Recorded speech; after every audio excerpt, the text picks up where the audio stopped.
Hi, everyone. I am Sarah representing Spellcraft Novel Media, and I'm also the host of the podcast Horror/Stories. And with me today is author Bryan Farrell, who would you like to introduce yourself briefly? Sure. As Sarah said, my name is Bryan Farrell. I am an author from Ireland, normally writing in kind of horror or horror adjacent. My paranormal thriller, How to Contact the Living, is out now, and I have a few other things happening around the place. Yeah, I'm so excited to talk to you. We recently had you on Horror/Stories talking about the Blair Witch Project, which I'm really excited for that episode to come out. But before we get into questions about your writing, I have a very important question for you. And this is, did you watch the movie Incantation? Yes, And what did you yes, I think? did, Sarah, only because you told me about it. And I loved it. It was, Okay, yeah, good. no, really good. So I think I remember when you and Nenia Campbell, when you were talking on Horror/Stories, I think the episode was season 2, episode 1, What is Folk Horror?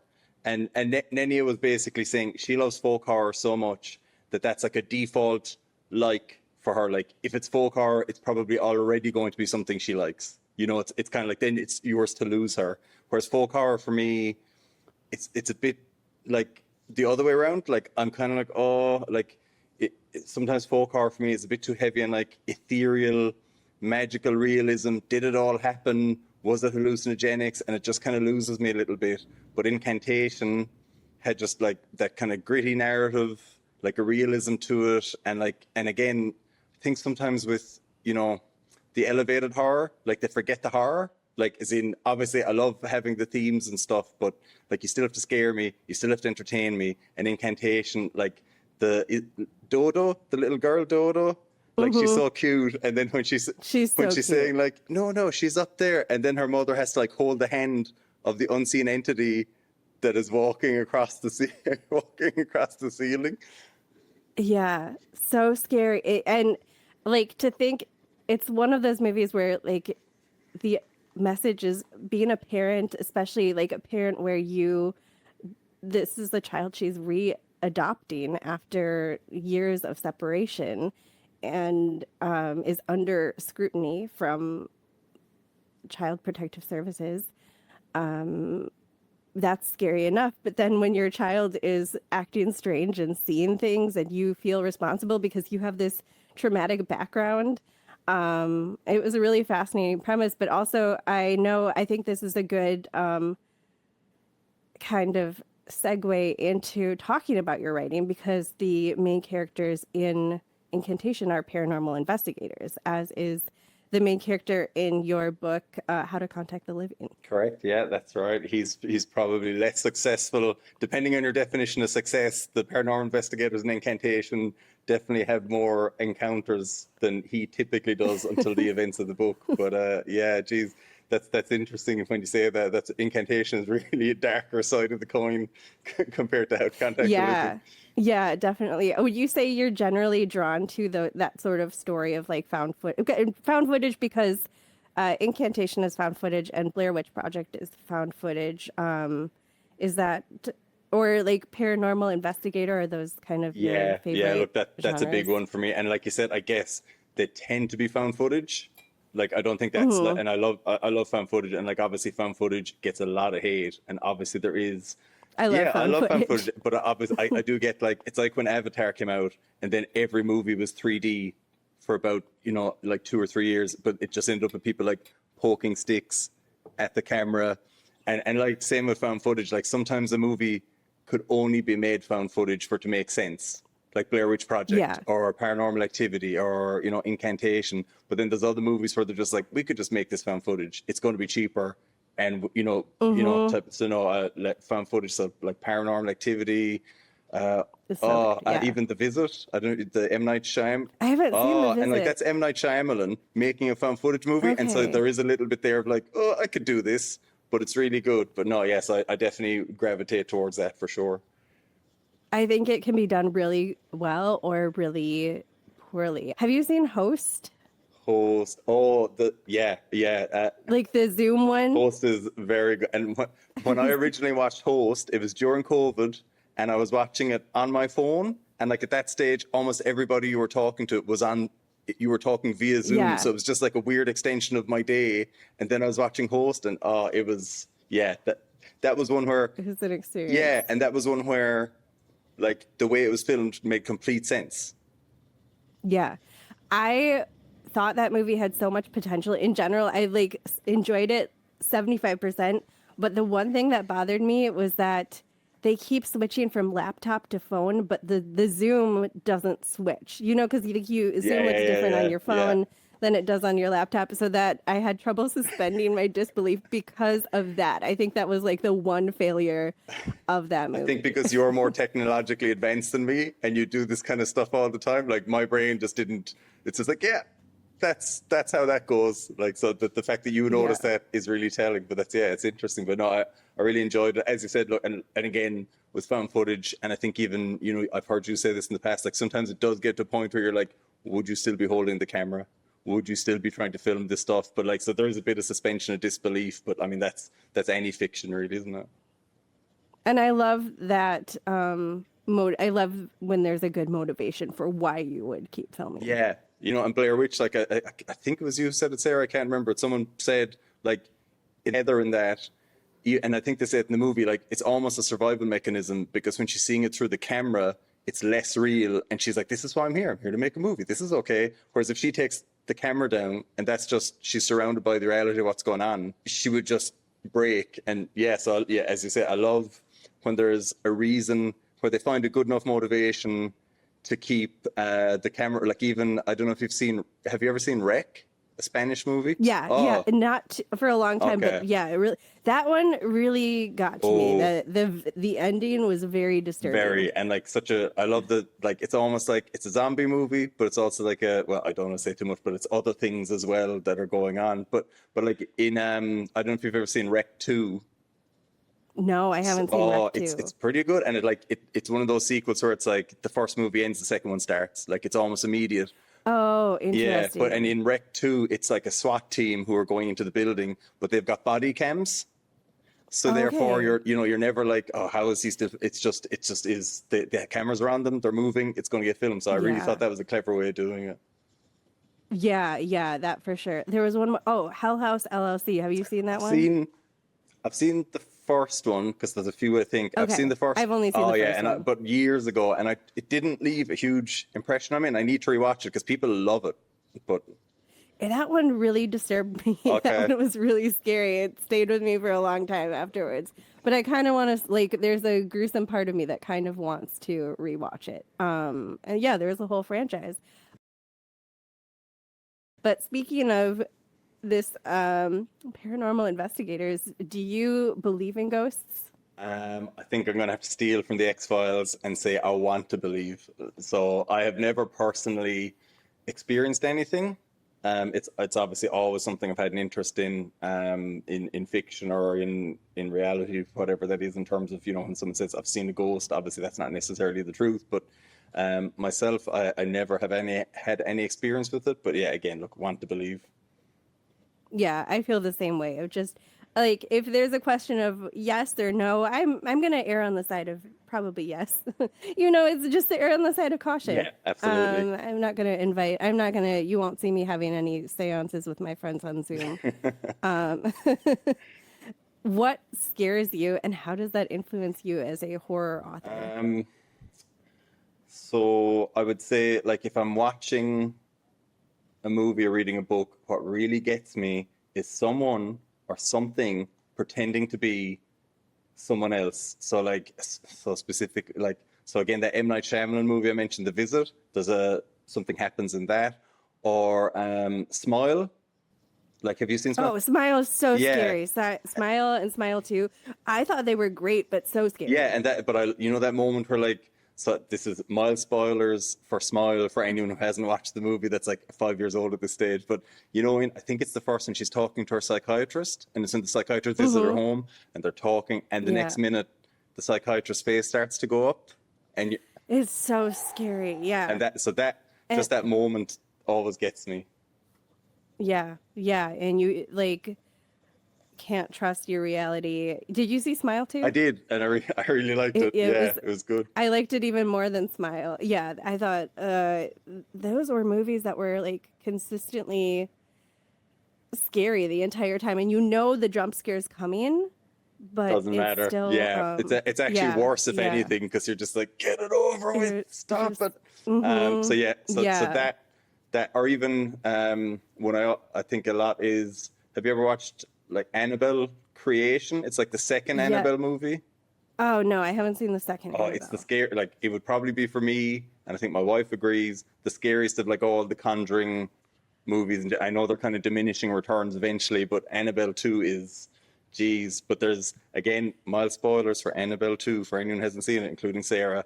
But there's just a moment in that where this entity that is presenting itself as a little girl, specifically a little girl that has died, and her mother is, she's back, and her mother is so happy, and the mother sees her in the mirror, and it's not a little girl, it's an extremely demonic demon. And so that just that thing of, you think it's one thing, as you said, like you think that's your reality, and then it switches. That gets me Yeah. every time. Yeah, and even Annabelle scared me quite. It's kind of corny at sometimes, but it scared No, me no, it quite a got me bit. too for sure. Yeah, it has its moments. Um, did we talk about how that influences you as a horror author? Well, look, I guess, yeah, well, that side of it, I suppose, look, that's something I definitely work in every now and then to story, while also being conscious you just can't do again, you can't do the same trick every time. I would say, in terms of what scares me that influences my writing, it's not a very glamorous answer, but like unknowingly hurting people or letting them down. I don't mean physically hurting Mm-hmm. people, but I mean like unknowingly hurting people or letting them down. Like it's not, again, that's not very horror, but like I think we often don't see how our actions or our inaction affects others, and that can be strangers or our Yeah. loved ones. Like, like say sometimes like you don't answer a call because you don't, I don't know, you're like halfway through an episode or something, you just want to, and like it might have made that entire person's week, that person's entire Yeah. week, and you just couldn't deal with it. I think, sometimes we just have tunnel vision. We're all busy. We all have these things we want to do. And I think sometimes it's easy to forget what we have and who we have. And you can lose these things and you can lose these people. And, I think that's not something, obviously, you can't think that every day. You can't think, I'm going to lose everybody. I'm going to let everybody down. But just, there's always a little bit of that. And that's definitely something that comes into my writing a lot. Just that thought of like Yeah. what you did do or didn't do, it has these ripple effects through all the people you know.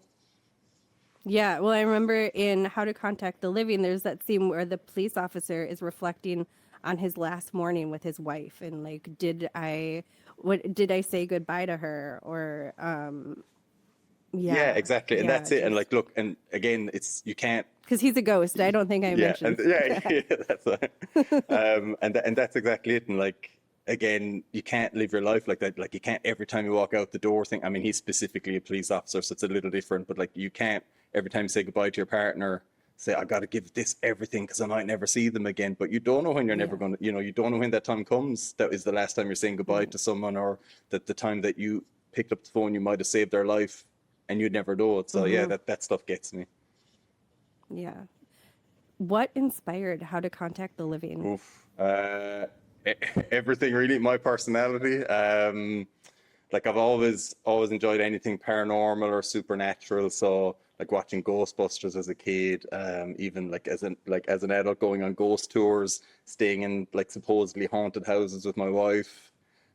So with how to, that I guess all of that kind of came into it, and then the real seed was a ghost story where the ghost is a character rather than some like mysterious entity or like specifically good or specifically bad. Like I just remember thinking, well, like if ghost exists, they were human once. So it just made sense to me then that in this story he behaved like a human. So he can be good, he can be bad. He's kind of an asshole, but he was probably an asshole when he was alive to a degree, or at least a stubborn. But he's also capable of doing good. So I mean, like the Patrick Swayze, Demi Moore movie Ghost, like that's a great example to me, because like he's dead, but he doesn't suddenly become magical and all knowing. Like his whole thing is he has to try and learn how to like kick a can in this, like it's so, yeah. So so he still got his human problems to deal with. So if anything, I suppose if if you took Ghost and remade it as like a buddy cop comedy, that's probably How to Contact the Living. It really stresses me out how he has to like he has to like walk everywhere and he has to concentrate on not falling through the ground. Yeah, and that's definitely a steal from Ghost. Like I know for a fact. I've never seen Oh, Ghost. oh, Sarah, let's pause. You go watch Ghost, and we'll come back. And then I'll come back. Okay. So you've mentioned you're interested in how you enjoy going on ghost tours.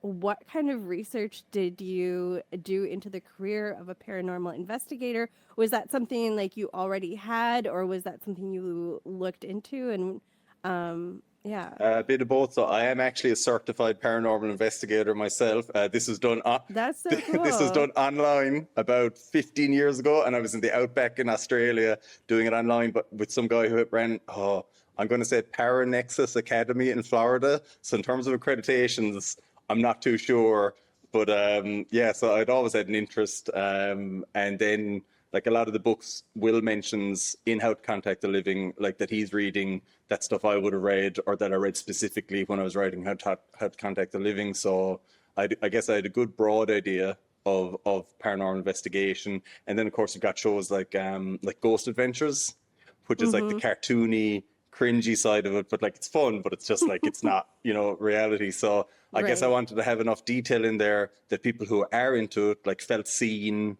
and for the information to be correct, but also not to lay it on so much that people who aren't into that side of it would just be like, oh, I don't really want to read like a 300-page manual for paranormal investigation. So just trying to find that balance. So what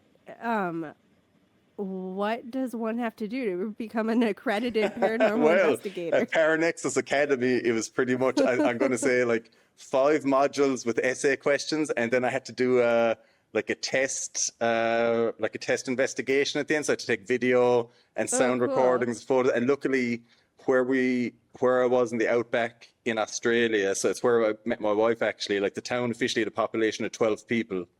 It's really like Oh in the my middle of the gosh. desert, but it happened to be a place that was this like famous expedition where the explorers died in that area, and there was like a little hut kind of around that right place. So I just did like my investigation in that hut. So I was just like at like I don't know, midnight or 1 a.m. in the middle of nowhere in Australia doing this stuff, and then sending it to this guy in Florida, and he was just like, yeah, tick. Do you think he was using you as bait and trying to see if you could, he was doing his incantations and trying to see if he could get you haunted? It would actually be a genius idea because he could sit in his power center in Florida safely sending us all out there. And that's a reference to Bryan's book as well. So yeah, what was the most interesting or unexpected thing you found while writing Will's story or becoming a certified paranormal investigator? Ooh.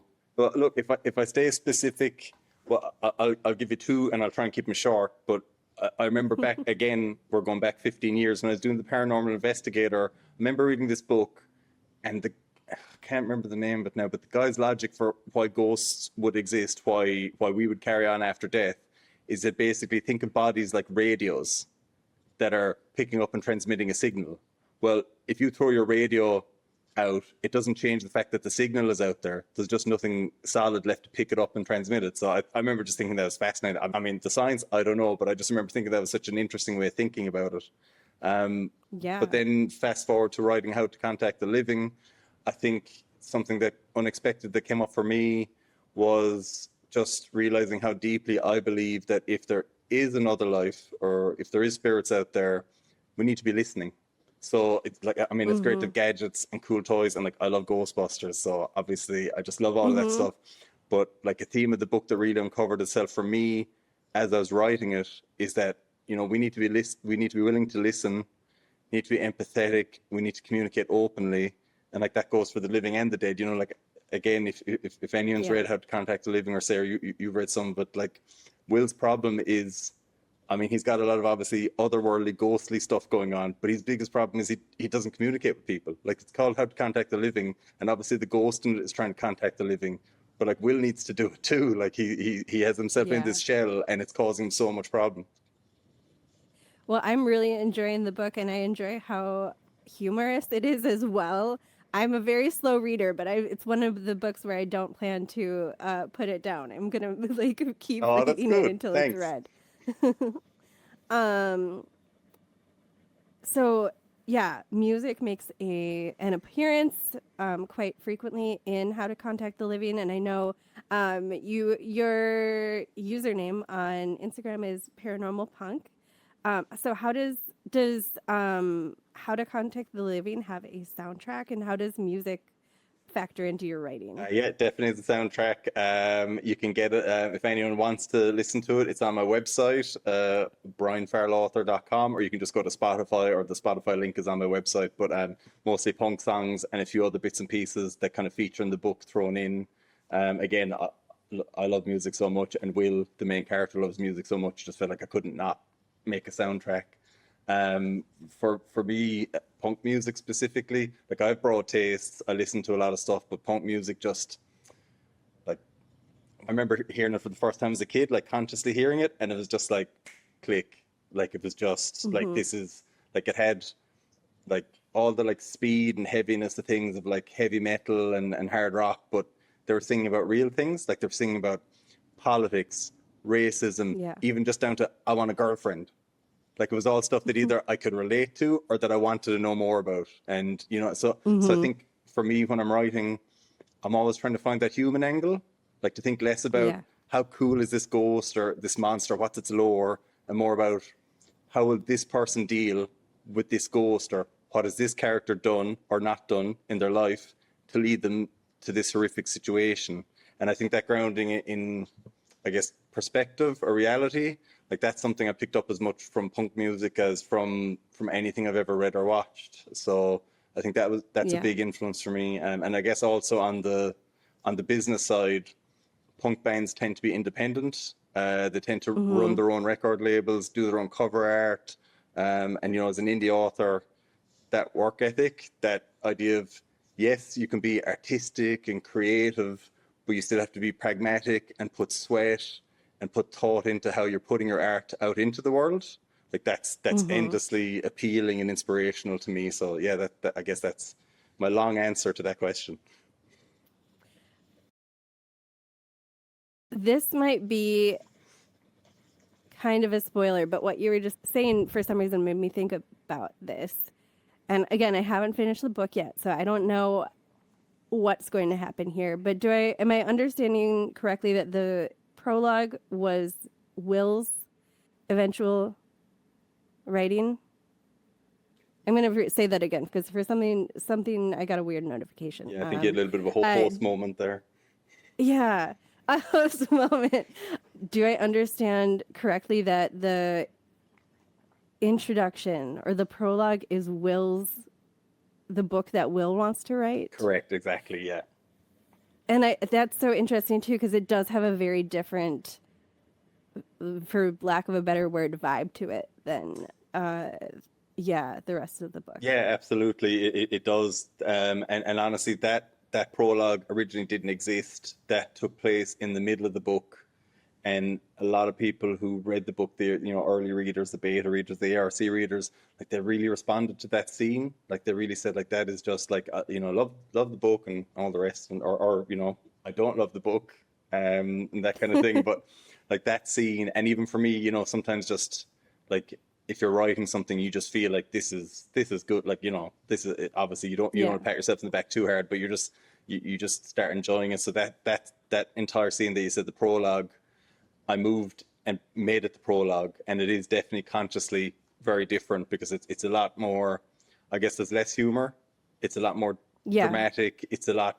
It's also probably the one of the only parts of the book where it's a little, I suppose, like you could do a trigger warning about some of the content Yeah. in that prologue, but that It's gritty. yeah, it is, and I get that, and Yeah. it's challenging, but it's also meant to say, like it's again not a spoiler, like the person who's involved in this prologue is going to be killed. Like Yeah. Yeah. it's pre the events of the book, and it's not funny because this is a guy seeing something really horrific, and it's going to be what ends his life. So as much as then the book Mm-hmm. picks up and we have Will and we can be a bit more humorous and stuff, it really was a conscious effort to be like, as you said, like this is Will months later writing what Owen has told him, so it's going to have a different narrative voice to what I'm doing with the rest of the book. Yeah. And we were talking about appreciation of found footage, and I like how it has that meta aspect to it as well. Oh, Through thanks. it, Yeah, yeah. like through Will's writing, incorporating Will's writing. So you have a new book. Is it out yet, or it's coming out soon? 13 stories? It is coming out soon, hopefully next year. I think originally my promotional materials for 13 Stories said early 2025, but that's we were saying earlier pre-recording, life is life.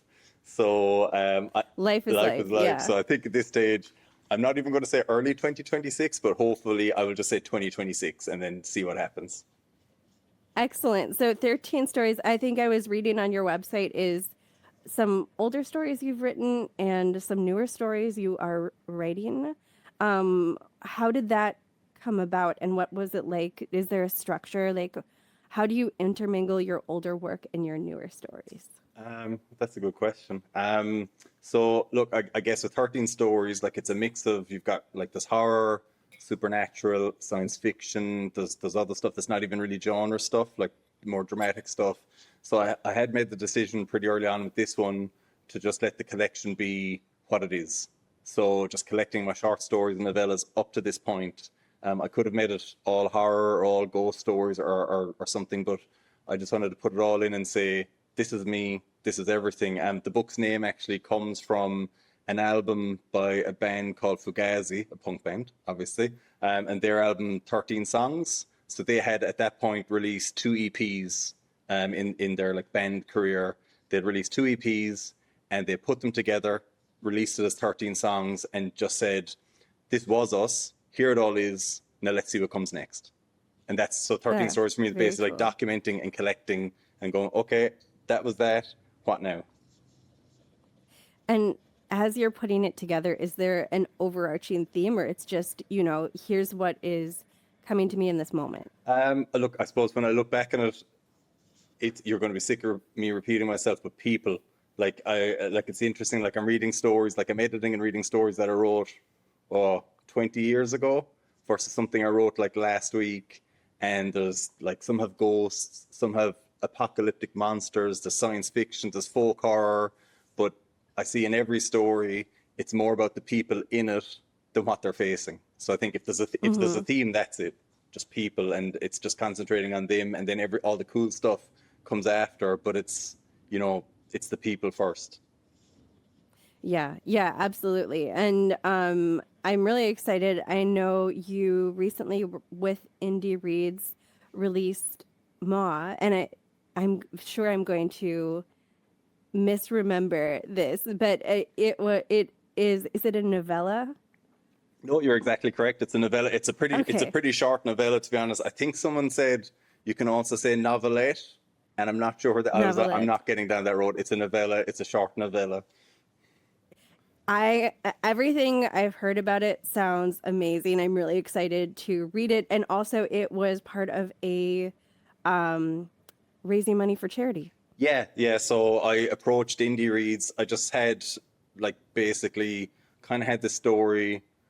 I like the idea of putting it out. I had recently started working with Indie Reads, who basically are just like, I guess you could say it's an online bookstore, but there's a lot of love and collaboration that goes into it. It's a really nice kind of community of writers and readers and all of that. So I had been dealing with them already, and just had this story that was kind of half parked, and I thought, oh, we could do something with this. So I mean, with everything going on in the world, it sometimes Yeah. feels like there's not much you can do. And like, basically, I can write. I can do other things, but I can write is what I do. So I just had this idea, what if we put something out and we gave 50% of sales to Red Cross Ukraine and 50% to UNICEF Gaza? And I just went to Indie Reads and said, look, is it something you'd be interested in doing? And Evan Peck, who is the guy who runs Indie Reads, basically came back, like, I had finished typing my message, and he came back and he was like, hell yeah, and we'll waive all our commission and everything as well. So literally, like, if people buy more on Indie Reads, 100% of what they're putting in goes to those charities. So which is great, really. Yeah. So That's incredible. So the fundraiser isn't over anytime anyone purchases That's it. So this story. yeah, that's it. Yeah. So up until the end of October, so I don't know when this will be up, but 31st of October 2025, up to that point, 100% of sales going to the charities. After the 31st of October, definitely all of my money will still go to the charities. I'm not sure what Indie Reads are doing, and to be fair, that they obviously have administration costs, but definitely up until 31st of December 2025, if you buy more on Indie Reads, I don't get any money. That just goes to the charities, and Indie Reads will Yeah. probably do their own thing. Well, we have this incredible story, this incredible novelette that is also for very good causes. So I'm excited to read it. I bought my copy, and I hope everyone else checks it Oh, out thanks, too. Sarah. Thanks for buying it. That's cool. I hope you like it. It's literally, if anyone gets a chance, I think It sounds amazing. Do you want to give us a brief overview? Because Oh. like everything I've seen looks so cool. Oh, sure. So look, it's probably like a half an hour read, or if you're a slow reader, an hour. Like I think for me, I remember rereading it, trying to just figure something out. And I think it took me 45 minutes. My mother read it, and she read it in like 25 minutes, but she's a speed reader, so everyone's different. So Maw is set in the Scottish Highlands. It's set specifically during October, in the run up to Halloween. And basically, the main character, Maisie, lives in Edinburgh, which, like the city, and she gets a phone call from Maw, who is her grandmother, the woman who raised her, asking her to please come home. She needs some help. She's not feeling well. Maw lives in a very remote house in the Highlands with her brother, Geordie, who's also elderly, and Maisie, who is, she again, talk about people, like she's a little bit self-involved. If you read it, you'll get where she's coming from, but she basically reluctantly has to go back to this house to try and look after Maw and her granduncle Geordie for hopefully a few days. But when she gets to the house, Geordie is acting even crazier than usual. Maw is nowhere to be found, and the only things she really comes across are Maw's journal, which has some very worrying entries over what's been happening the last couple of weeks, and also Maw's phone, which has a meditation app downloaded that does not seem to have anyone's best intentions at heart. So that's probably the best I can do without spoilers. Well, that sounds terrifying, and I think I might, as slow a reader as I am, I might have to put a pause on my other books to read this story that hopefully I will get through in a day. Do it, Sarah. Yeah, honestly. But if you do, and like it specifically is set at October, so obviously you can read it any time of the year. Like I'll read horror all the year round, but I thought it was fun to try and bring out something that, like, I think literally the first diary entry that does some diary entries in it, and we're pretty much around the day where those diary entries start in Maw, like the 22nd or 23rd of October, running up to Halloween. So look, if you want to, It's the time. Yeah, it's the time. So yeah. So next, I thought we would talk a little bit about just like your writing habits and how you, I don't know how to phrase this, like interact with creativity, like how creativity strikes you. So is there a writing ritual or a habit you swear by? Like what gets you into like writer mode? I am very undisciplined. You hear writers who've got these amazing rituals and processes, and like I light a candle, and then I make sure the sun is like. No, it's pretty reluctant. I have to drag myself kicking and screaming to the computer. I suppose if I have any kind of ritual, it's not even a ritual, but I just know for me, I just have to give myself the time. Like I have to sit in front of a blank page or a blank screen and just sit and start writing. Because like I know for me, and I think I hear a lot of people, like it's really tempting to listen to podcasts about writing, read articles online about writing, read other books that are research for your writing. Like it's a lot easier to do the other things than the thing. So for me, I guess if I was saying, for me personally, and if I say it to anyone else, it is just, you need to get to where you're giving yourself some time to sit in silence or with music, if that's what you prefer, with your blank page in front of you, and then see what happens. Because everything else is just like the fireworks going off around it, but you actually have to get in there and do the work. Yeah, you can edit later. Yeah, exactly. And again, I've laid no claims here because I have to make myself move on. Like I can make a paragraph take me a day because I'm like, would she have walked? Wouldn't she have hurried? or would she have scurried? And then, I'm like on my Yeah. 10th pass of the sentence. So Yeah. sometimes you just have to get it down and move on. And like you said, you can edit later. Um, so do you have like how do you recover from moments of creative block or self-doubt? Like do you sit down in front of that blank page and just have that moment of I don't even know what to write right now? Oh, yeah, look, that's like in terms of self-doubt or creative block, that's pretty much a constant state for me. So I'm in a pretty much constant state of like onset and remission from that. For me, walking away from it helps a lot. Obviously, again, you have to do the work, but there's also a point where you have to say, that is the work done. Like sometimes, if I'm very lucky, if I get a 3 or 4 hour window to write, like you sometimes have to get to the point where you go, okay, that's done now. You're just torturing yourself, and like and sometimes just as simple as for me, if I've created block or imposter syndrome or self doubt or whatever, it's just clearing your head and getting some perspective. Like like I know for me, and again, this might be for a lot of people who try and get writing down in any format. Like what was killing you today might end up being deleted tomorrow. Like you could spend 8 hours today Mm-hmm. worrying over something, and then tomorrow go, actually, that I don't need that. And then so you just have to, and I guess, and also have a support network. Like again, I know everyone's different, but like I have an amazing wife, and a very supportive, close, loving family, some great friends. So when I let a blip or a setback start to let me question my self-worth or anything like that, they're pretty good to remind me, you're fine. It's okay. Like I can Yeah. be the most upset, the most frustrated, stuck in some story, and it's become like all I can think about. And then I'm ready to throw my laptop out the window, and then I spend a Saturday with my wife, or have like a 10-minute phone conversation with my mother or one of my siblings, and it just changes your perspective entirely. It's almost like your head comes up to the surface and gets air, and you realize, oh, actually everything's fine. Yeah, yeah, absolutely. And I know we were talking on, I don't know if this made it into the episode, but on the Blair Witch Project episode, how you and your wife save until October, like all of the horror movies. You take a pause during the summer and then you save them. So is your wife also a horror lover? She was pretty good before she met me. And like bear in mind that when we met, she was 21 and I was 23 or around those. She'll correct me when she hears this, but I think it is roughly accurate. So she definitely did watch horror movies, but I think definitely I took her up a notch, and now we are like a self-propelling system where we both like it's really we both love watching horror movies together. And yeah, and as you said, we try, because we do love it so much, we have to try kind of around June, July, we just try to stop watching new ones to try and save up something for October, because otherwise you're in October and you're ready and it's autumn and you're like, oh man, we watched everything.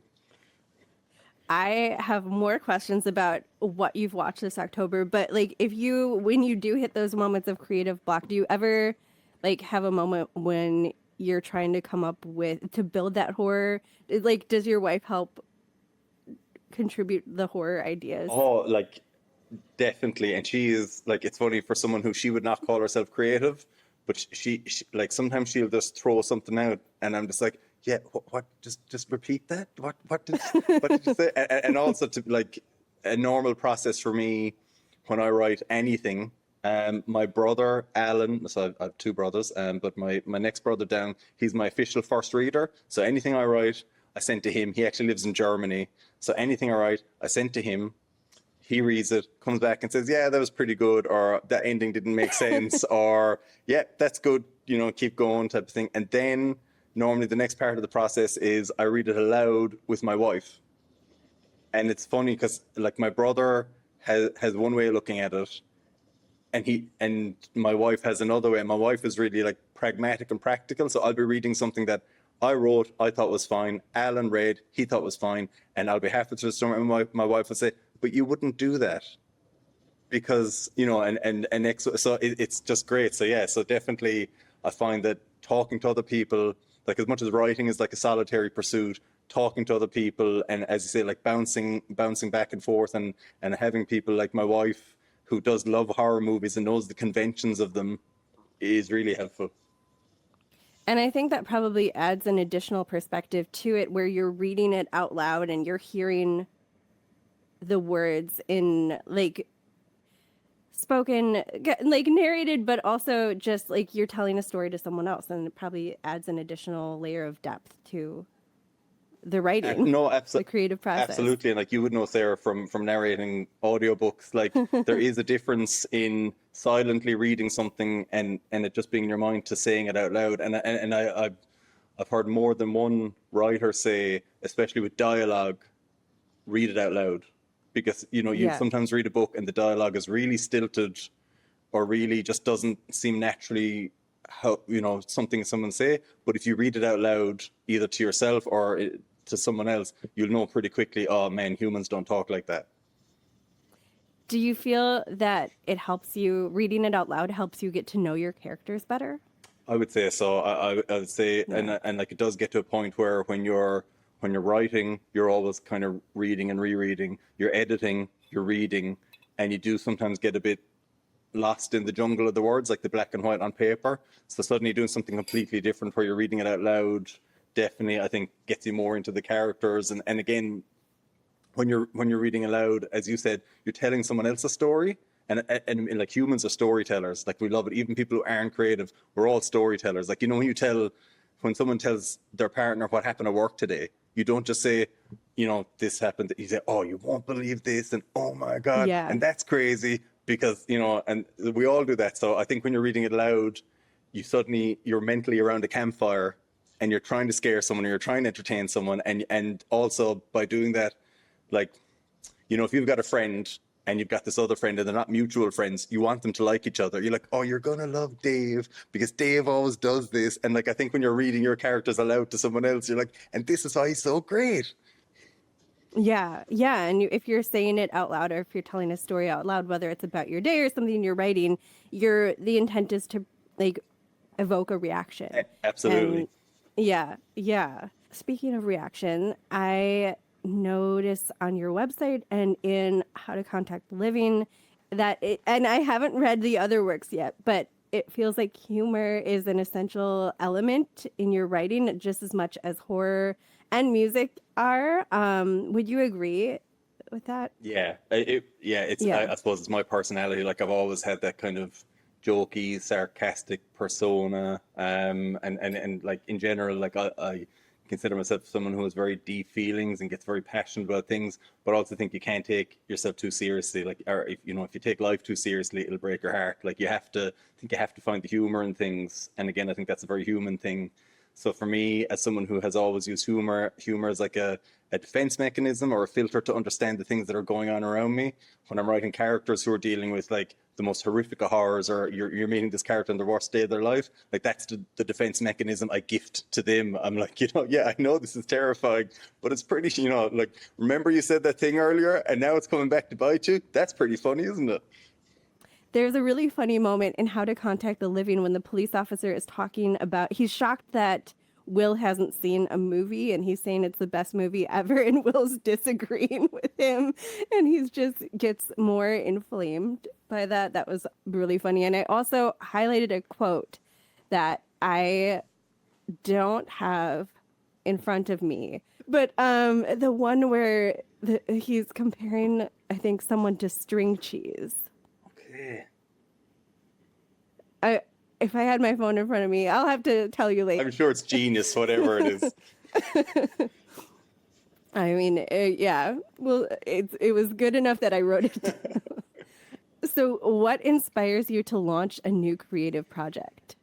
The time it takes to recover from the last one, normally for me. I suppose, look, being serious, it's the idea that lodges in your brain that you can't get rid of. Like, because there's times where I don't want to write, or I don't want to, like my wife makes fun of me because my mom was like, I'm going to do this, I'm going to do this and this, and then I'm never writing again. That's it. I'm done. This is it. And she's like, sure, we'll see what happens. And like, so for me, I guess there's always that bit of like, like there's that idea that lodges that you can't get rid of, that you wake up thinking about in the middle of the night, and that's your brain going, okay, we're going to go back to it now. That's me anyway.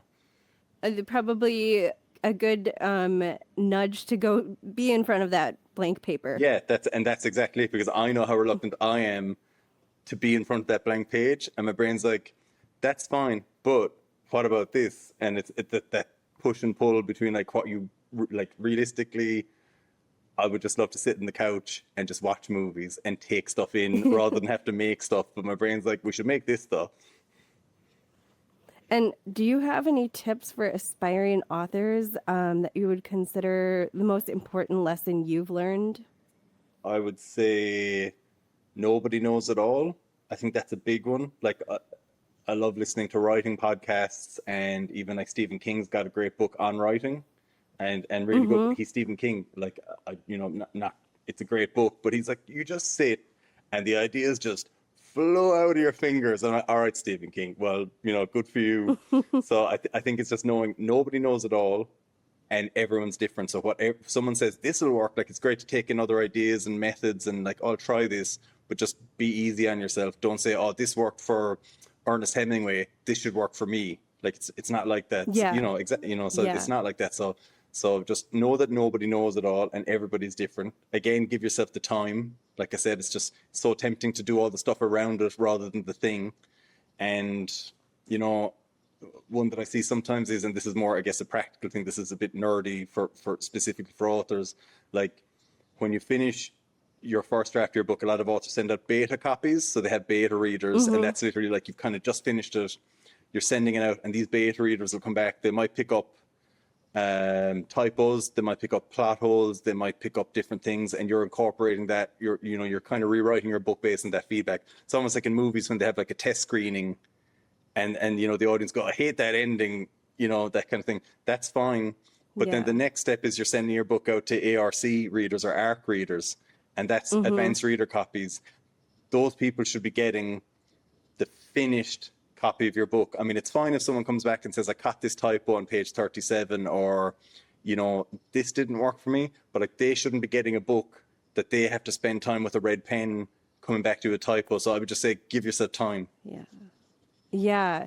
And what I've heard from other authors is that getting that beta reader feedback, especially if they're like, I hated the ending, makes you think, I actually really like this ending. I stand by this ending, and I hear what you're saying, but I'm going to keep this. Like, it gives you more confidence in your feelings about what you've written. Yeah, look, 100%. Exactly. That's it. Like sometimes a beta reader, and again, as I said, for me, I'm very lucky because I have a brother and my wife who are willing to read these things. But like sometimes they'll come back and go, this didn't work for me because, and I'm like, well, that's your problem. This is what's happening with this character, and this is why, and I can't believe you would say that. I'm hanging up now. But other times they'll come back and say something, and even I might have an initial, egotistical, like, oh, reaction. And then as you said, like you think about it and you go, she's right. You wouldn't do that, So, but definitely, as you say, when those beta readers come back to you and you find you're in a defensible position where you're saying, no, look, I hear you, but this is what I want to do, that's fine. But if someone comes back to you and says this, and you go, oh yeah, that makes sense. But again, yeah, so and to me, that's the value of beta readers. But I think what happens sometimes with authors, especially indie authors, is they just want to get stuff out, and they're sending ARC copies to people who are then having, instead of trying to, like, an ARC reader should just be reading it like a reader does, should be able to give you a blurb and review and say, that was great, and da-da-da. If you send out a manuscript full of typos and plot holes and stuff to an ARC reader, you've wasted their time and you've wasted your own time because you lost potentially a great, champion of your future book. So again, just give yourself the time to write, but also just take time to, before you rush on. We're all busy and we all want to like get to the next thing, but just give yourself time to go through the process and edit and take a breath. Yeah, I think that's really good advice.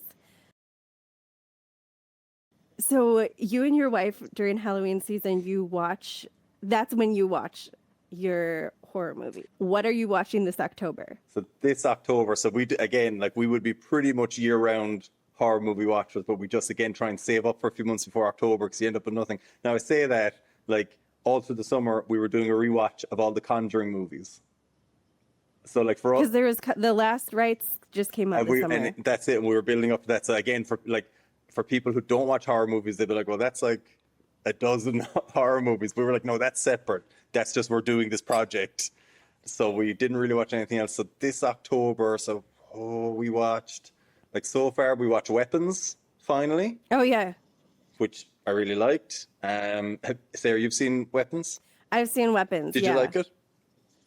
I don't know how I feel about it right now. I see that it is getting very like it the reception to it has been it's been very well received. Like I think they're talking about Oscar nominations, and I liked Barbarian better of his films. Correct answer. Yes. I don't know, parts of it felt incomplete, and I just am left with some questions of, I know Zach Kreger, the director, when he's talked about it, he's pretty cryptic about saying he's not going to say, he said it's not about nothing, but he doesn't really want to get into what it's about for him. He wants everyone to have their own experience and their own interpretation with the film. And I don't know, something about it feels somewhat incomplete, not in the ending sense of just not I don't know, it feels like there's a disjointedness, but I would be interested in rewatching. But what did you think about it? The movie in general, Yeah. No, look, very much on the same page. I really enjoyed it, and I am conscious of, like, because it's his second movie. I'm sorry, I know he was in I think it's The Whitest Kids You Know, was his like comedy troupe before Barbarian. Like I think they might have had a movie, but I don't know if he directed. So like basically he had Barbarian, which came in out of nowhere and was just like astonishing. Like, you know, I love Barbarian. And I think he had a role in Companion too. okay, all right, okay, yeah, and like so loved Barbarian. Companion was pretty good actually as well. I like that. Yeah. So then Weapons is like, you know, like if it was a band that, what do they call it, like the difficult sophomore album, you know, suddenly he's huge, but now what are you going? Everyone's watching now. Everyone's waiting. What are you going to do? And he does Weapons, and like I really liked it. And probably if I saw it with no hype, like Barbarian, and you just saw it out of nowhere, you're like, oh my God, this is amazing. But as you said, it's from the guy who made Barbarian, so your expectations are already up so high, and then it's being so hyped because it's his moment now because of Barbarian. So it's just almost impossible to live up to what you're hearing. But so I really liked it. I thought it was really creepy, but I'd agree with you. Like it kind of, some of the disparate elements didn't maybe mesh together so well, and you could see there was a little bit of flailing going on. Like, what are we going to do here? But look, again, like that's not harsh criticism. Like it just was definitely maybe just because of the movie it probably was a bit overrated. Yeah. Without being anyway terrible. I hear that Aunt Gladys is getting a prequel. Yeah, and like that, like when I hear that, like it's just I don't know. Obviously, I wasn't that impressed by Aunt Gladys, but whatever. No, that's it. Like, as in, I liked her in the movie, but I didn't think. Yeah. But again, like I get it. Like, as in, it makes money, so there, you know. And again, look, like as I said, like we're watching the Conjuring movies, where like every time they wave something at the camera, they're like, that's getting at least 3 movies of its own, you know. So it's just that's commerce coming in, isn't it? Yeah, I think so. And I think that both in Barbarian and in Weapons, Zach Kreger toes this line between comedy and very disturbing horror. And sometimes it works and sometimes it doesn't work quite so well. But I thought the moment at the end where the children are chasing Aunt Gladys was really funny. I love that. Yeah, no, that was really good. And as you said, that's a really good point. Like in Barbarian, I think he's a bit more successful at the horror meeting the comedy, you know, where it's more not even like it's maybe comedic, more like, cause geez, like Barbarian is like so scary. Like I listened to your horror/stories vault episode where you're talking about Barbarian, and you know, like some people didn't think it was scary. I thought it was terrifying. Like I don't like, that's one of those movies when people say it's not scary. I'm like, are you broken inside? Like what? Did we watch 2 different movies? But like at the same time, like one of the best things in Barbarian is, you know, that again, spoilers for Barbarian, who hasn't seen that, but like, you know, the break, it's almost in the middle of the movie, just where Justin Long's about to come in. Like you have the worst of the worst. It's pitch black. They're down under the house. You're starting to find things out. And the next thing, it's like a sunny Californian road. Justin Long is singing along in his convertible. And it's just like, it makes you laugh so hard, but it's also kind of like a relieved, Like, Yeah, and it's disorienting. big time. Yeah, exactly. It's And just it's pushing and pulling you all over the place. So yeah, and again, so Weapons for me, there was some great stuff in it, and I really like couldn't say I didn't enjoy it.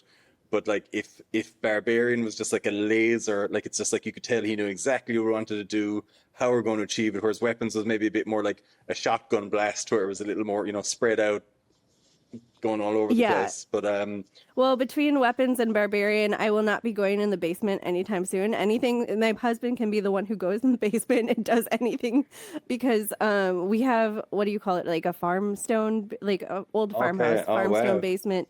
And I'm just like, no, I don't need to go down there We, ever we again. don't have a basement, and my wife has expressly forbid me from ever being part of purchasing a building that has a basement for those same reasons. She's like, we don't have one, we don't need one, we'll get a spare room, those are safe.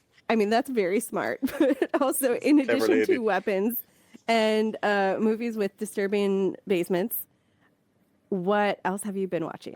So we also watched, so we saved the new I Know What You Did Last Summer for October. I haven't seen that one yet. It's look, again, everyone personal taste, but it's just okay. Like it's nostalgic, good times. Like I love the first two movies, and not like either of the first two movies are like masterpieces or anything. They were kind of like Scream, like slightly off-brand Scream kind of. I think even I think Kevin Williamson created both Scream and I Know What You Did Last Summer and Dawson's Creek. So he had like a crazy 90s, but it was good. I liked it, and like you get some of the old characters coming back and stuff. But like probably I think I put it on Instagram. But like there's a line in it where one of the guys goes like, man, fuck this shit. Let's just get in a boat and go to the Bahamas or Barbados. I can't remember. And Freddie Prinze Jr. just goes, for reasons I'm not going to get into, that's a terrible idea.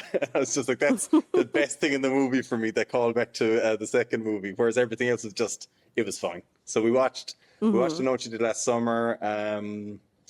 We have started rewatching Buffy, which my wife never watched. So it's a Okay. rewatch for me, a watch for her.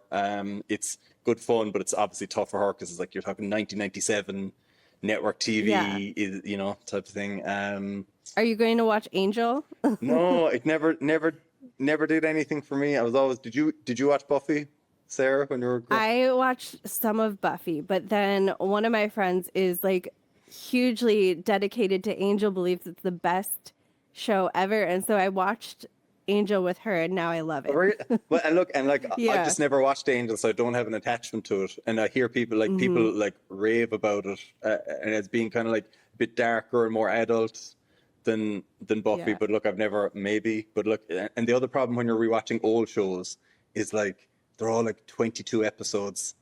We're not used to it. And now, like you're trying Yeah. to watch a show, you're like, like you do, like if you did out your calendar of how long it's going to take, it's like, okay, Buffy season 2, 3 to 4 months, and we'll be ready for something else. So Buffy, we watched actually Death Becomes Her.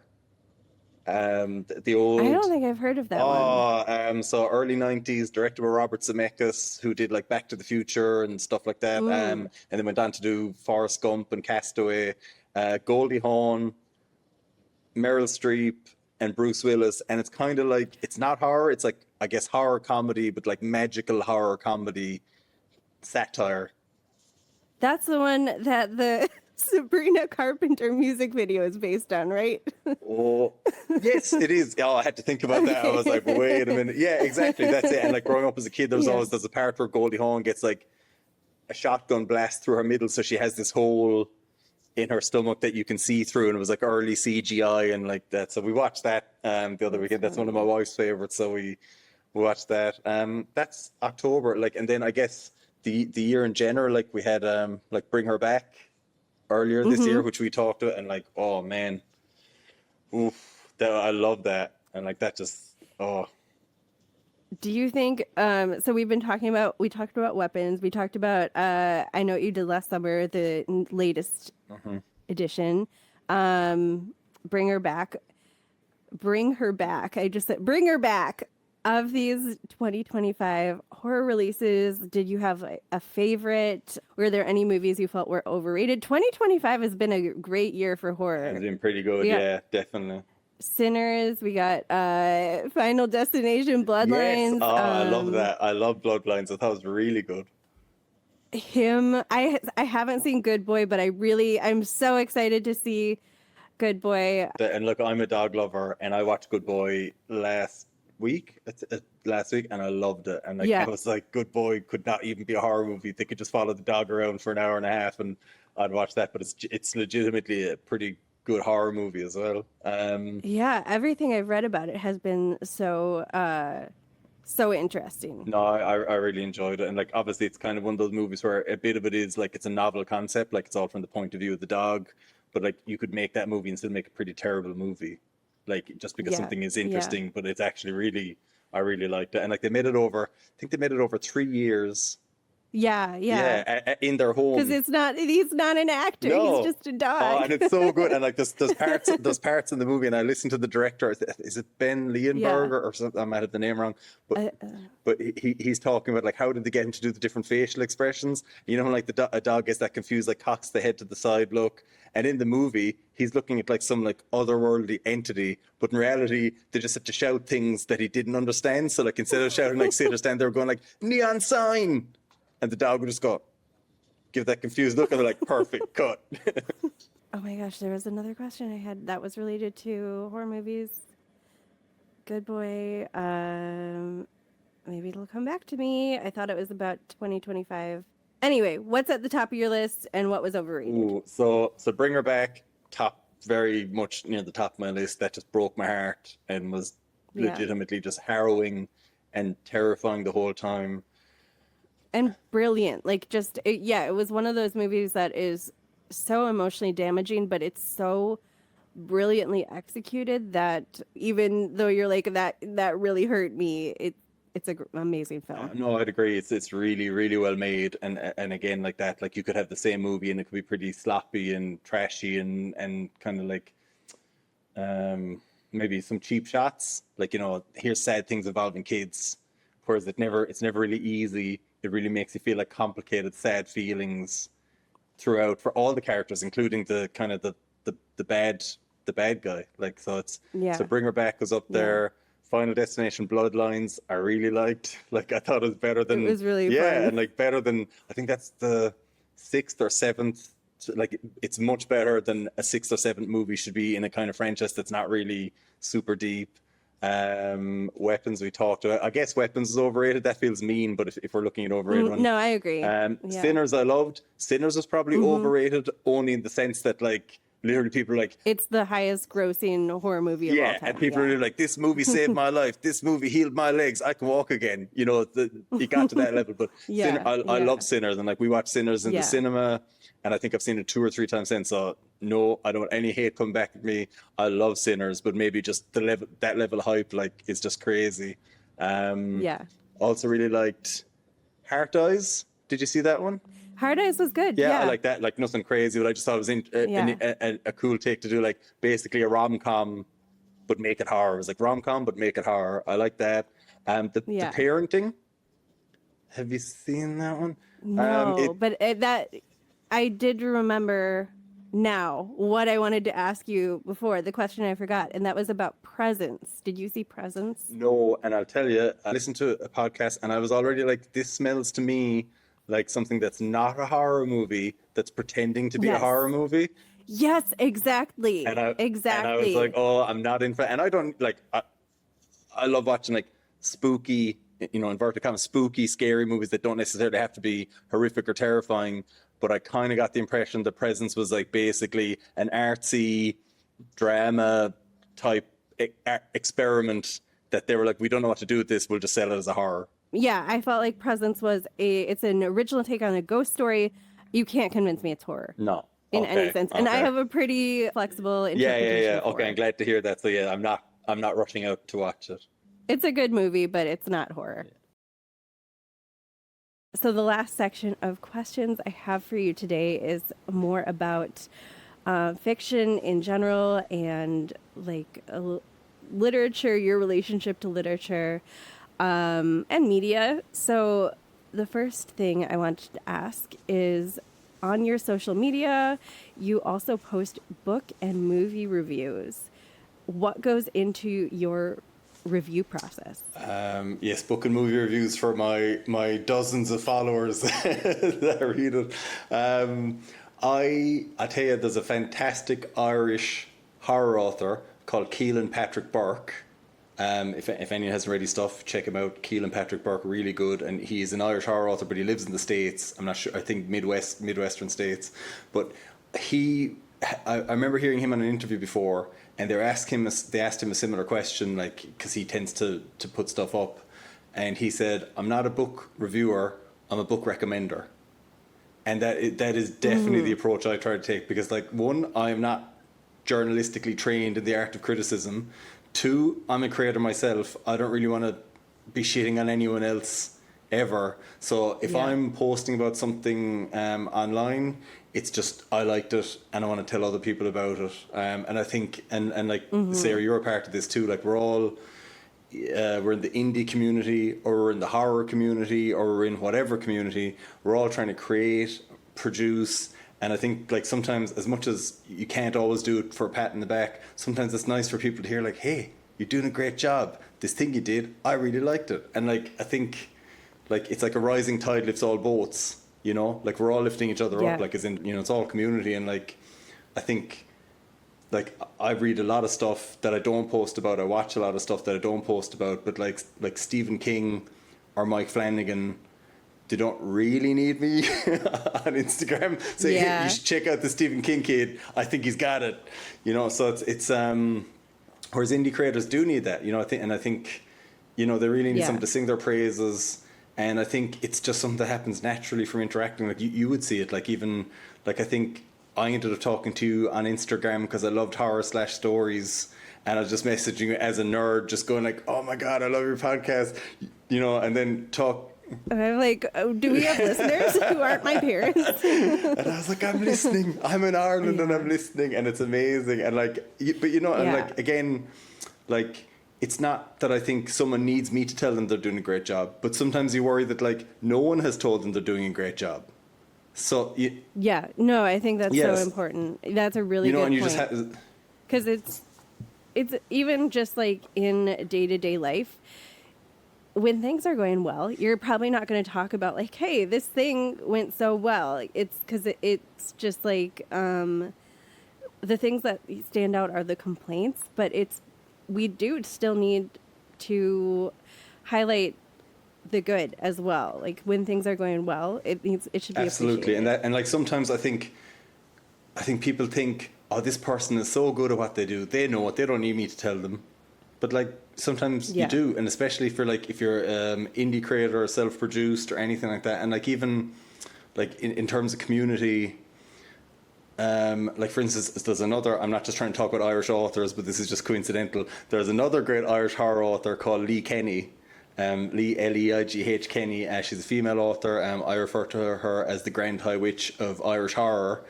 And I saw you posting about her. Yeah, and now I'm going to check her out. Should. Yeah. And she's really good. She's got some great stuff out there. Cursed, Hush, My Darling, some other stuff. She's in a lot of anthologies and collections.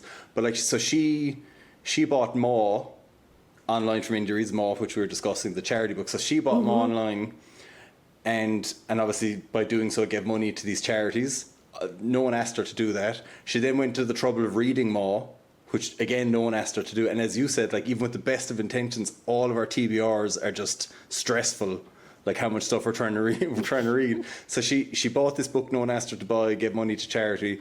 She took the time to read it when I'm sure she's a million things she should be doing otherwise. And then she took the time to post about it on Instagram and say, you know, everyone should read this thing. And then sent me a lovely message saying, "That was really good job." I'm like, that's... And that impacts your life, that impacts other lives, like that. Absolutely. And that's just a natural thing she did as being a member of these communities. And just, to her, just, like, was obviously just a progression of things that just all made sense to her as who she is inside, but had such, like, these just positive, as you say, these positive ripple effects around her. And that's my really long answer to why I post reviews and recommendations online. Is just because sometimes people don't know that people are loving what they did, and I also want other people to know about them too. I really like the framing what you do as being a movie or book recommender versus a Yeah, and as I say, I reviewer, stole that because because it's better, isn't it? I think. I like that better. And I think too, you're very dedicated to, and you do a really good job, like very intentional in the way you support the author community. And I think that's really cool. I think that's really Thanks, Sarah. I would admirable. say the same for yourself. Well, thank you. What is one theme that you think is underexplored in fiction? And do you see like what kind of story would you like to tell to explore that theme? I guess it's kind of hard to say what's underexplored because there's obviously like sometimes if you think something's underexplored, it's just you haven't like. Then a friend goes, "No, you just need to read these 20 books that are about this thing." Yeah. But look, I suppose for me, what I can never get enough of is relationships in horror, like not just romantic relationships, but like say like The Haunting of Hill House. Like, have you seen the TV The show? TV, like the Yeah, Mike the Mike Flanagan. Flanagan TV Yeah, show, yeah, and yeah. like I don't like obviously again talk about things that they don't need more people recommending. Everyone obviously agrees Haunting of Hill House is an amazing TV show, but it's the relationships, like the dynamic between the siblings and the parents. Like there's episodes of that show Yeah. that if it wasn't horror, it would you'd still watch it. You know, like the funeral episode and stuff like Yeah. that. And like this, probably the scariest moment in the entire show is, and again, mild spoilers for Haunting of Hill House, is you know the jump scare in the car when there's it's one of the last episodes. Two of the sisters are in the car arguing, and they're getting near the house, and the next thing, the ghost of Nell sticks her head out from the back seat and screams at them both to shut up. And it's just like this Yeah. like release attention, but the reason you're stressed wasn't because there was something spooky or supernatural happening. That happened as the punctuation. The stress was the two sisters arguing in the car. Right. Right. Yeah. And that was the case with Bring Her Back. And also, one of my favorite parts of Nope is the relationship between brother Absolutely. And see, and sister. I didn't love Nope. I preferred Get Out, but the brother and sister Nope is the thing I always think of from that movie. Like more so Yeah. than any of the weird stuff or Yeah. anything. It's their dynamic. So that's, I suppose, not underexplored, but what I love to see more of, or what I'm always looking for, is just like give me the relationships, like the naughty stuff, like the you know, Yeah. like you know, it's way more interesting when you have a group of people who are experiencing something horrific and they've already got their own shit that they're bringing to it. Yeah. Yeah. My friend recently watched Bodies, Bodies, Bodies. And that's a Ooh, I great haven't one. seen that, and I like the look of that. It's really funny. It's one of those, it's a lot like Threads, if you're on Threads, of just, or just being a part of the world where very dire stuff, a lot of dangerous stuff is happening. Literal life or death stuff is happening. And they'll be like, "You're triggering me." Okay. I like the sound of it. What is next for you as an author? I guess you're currently working on 13 stories. Do you have anything else that you are projecting for the Yeah, future? so 13 Stories is the focus right now, and that would really like How to Contact the Living was something I worked on and off for years. Maw kind of came, the novella, Maw kind of came out as an extension of 13 Stories, and now there's 13 Stories. So once I finish that, which I have like maybe 2 stories I'm left working on to finish it off, that will really be like the first time in literal decades where I'm just like, I've done everything I set out to do or started, and then so it's fresh slate. So I do have probably a novel or a novella which will involve like demonic type of stuff, but it's also going to involve, funnily enough, say a brother and sister. So there's going to be a brother. It involves brother sister. There is a demonic level to the story, and there's again lots of family baggage and stuff going on. So that'll either be a novel or a novella. And other than that, I think look, it's always going to be a ghost story. Although I do have this dream of writing like a thriller series set in 1940s Adelaide, South Australia, about a detective, because there was a lot of really weird cases that happened in the 1940s in Adelaide. If anyone wants to ever look up the Somerton Man, Somerton, yeah, the Somerton Man, or they also called it the Tamam Shud mystery, and it was basically this body that was found sitting on the beach dead, but there was all this intrigue around it and stuff. So, but anyway, this is me going off on a side tangent where it's easier to read about that stuff than write it. But so I guess finishing 13 stories and then maybe moving on to that novel idea. But I think, to be honest, once 13 stories comes out next year, I might just take a little break and catch my breath. That's very reasonable. Yeah, but we're looking forward to seeing all of the stuff that you put out in the Thanks, future. Sarah. We want to support you the same way you support all of your other fellow authors and artists. Yeah. Yeah. Well, thank you so much for talking to me. You've given me so much of your time, and I really appreciate that. I'm really thoroughly enjoying How to Contact the Living, and I'm really excited to read Ma. And please keep us updated on all of your future works. Where can people find you? I know you have a newsletter. I think we shouted out your Instagram is at paranormal_punk. Should people visit your website to sign up for your newsletter? Yeah, people can do so. That's BryanFarrellAuthor.com, Bryan with a Y. Look, you don't need to go on my website. It's but you can. And that's if you sign up to the newsletter, you get a free short story called Home Afraid. But yeah, like as I said, Instagram. I spend a lot of time on Goodreads, just instead of writing. So generally speaking, if people go looking for me, they'll find me somewhere. And if you want good indie story recommendations, book recommendations, movie recommendations of horror, you already know who to follow Thanks, on Sarah. Instagram.